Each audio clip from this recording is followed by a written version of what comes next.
The new 2025 Expedition is a game changer. If you're in the market for a full-size SUV, this redesigned 2025 Expedition is a must-see.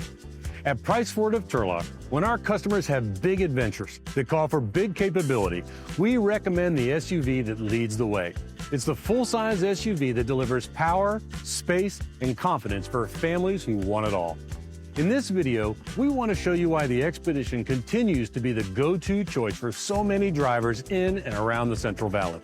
Our customers tell us they like the new exterior design, but the real game changer has been what's inside.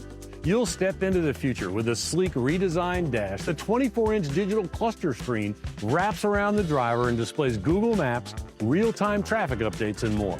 The 13.2-inch touchscreen is for you and your passenger and controls the AC, entertainment systems, and more. One of the other favorites has been the flex-powered console. At the press of a button, the console slides backwards, opening a center aisle between the front seats. It's smooth and quiet and integrates seamlessly. When you slide it back, it even provides a hidden compartment to store your valuables.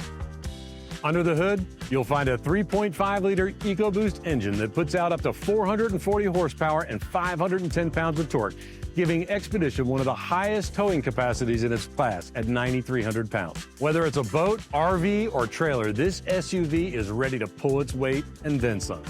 And if you're looking for something even more tailored, the Tremor trim is built for adventure with off-road tuned suspension, skid plates, and all-terrain tires. On the other end of the spectrum, the Platinum trim leans into luxury with premium leather seating, wood accents, and advanced tech features. It's this combination of unmatched space, serious towing power, and premium comfort that makes the Expedition the full-size SUV families trust to do it all. Come check it out and take it for a spin. We hope to see you soon at Price Ford of Turlock.